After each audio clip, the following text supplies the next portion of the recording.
আমি একটাই তাদের কাছে বলবো যে আপনারা যদি আপনাদের বাড়িতে এই ধরনের ক্রিয়াকলাপ হয়, মানে যেগুলো এর আগে আমি হিন্দিতে ভিডিওতে শেয়ার করেছি এবং তার আগের ভিডিওতেও শেয়ার করেছি, যে অনেকের বাড়িতেই দেখা যাচ্ছে ভৌতিক ক্রিয়াকলাপ হচ্ছে এবং সাইকোলজিক্যাল প্রবলেম হচ্ছে, এবং তারা ডিপ্রেশনে ভুগছে, অ্যাংজাইটি ডিসঅর্ডারে ভুগছে, তারা মেন্টাল ডিসঅর্ডারে ভুগছে এবং তারা কিন্তু সাইকিয়াট্রিস্ট সাইকোলজিস্টের কাছে গিয়ে মেডিসিন নিচ্ছে।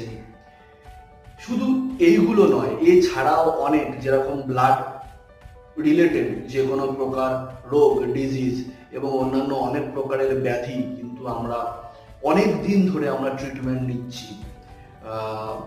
যদি এরকম হয়, এবং তো আমার এটা মনে হয় একবারের জন্য হলেও কিন্তু আপনার চেকিং করানো উচিত।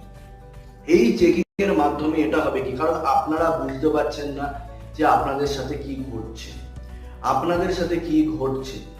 তো একবার চেকিং করালে আপনারা বুঝতে পারবেন যে এই যে পড়া বিজ্ঞান, যে বিষয়ে আমি আলোচনা করি এবং আপনাদেরকে করে দেখাই, লেবুর মাধ্যমে যে আমি ক্রিয়া করি, এতে আপনাদের 110% লাভ হয়। কেন লাভ হয়? কারণ এটা হচ্ছে বিশাল বড় একটা বিজ্ঞান।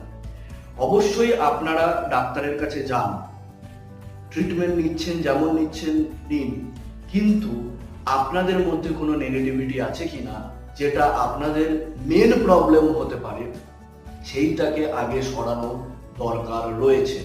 তো তার উদ্দেশ্যেই কিন্তু আজকে আমার এই ভিডিওটা বানানো। আমি এই ভিডিওটাকে খুব বেশি এনলার্জ করব না, কতগুলো ছোটখাটো কথা আমি আপনাদের সাথে শেয়ার করব, যেগুলো আপনারা জানতে চেয়েছেন আমার সাথে, যে ভূত প্রেতের লক্ষণ কি, ভূত প্রেত কি করতে পারে। ভূত প্রেত জেনারেলি যে ফ্যামিলিতে থাকে, সেই ফ্যামিলিতে ঝগড়া, অশান্তি, ঝামেলা বৃদ্ধি পায়। আমাদের মনে সাইকোলজিক্যাল প্রবলেম ক্রিয়েট হয়, কর্মে বাধা তৈরি হয় এবং যে কোনো প্রকার অশান্তি আমাদের ফ্যামিলিতে বলুন, অফিসে বলুন, লেগেই থাকে। এগুলো কিভাবে তৈরি হয়?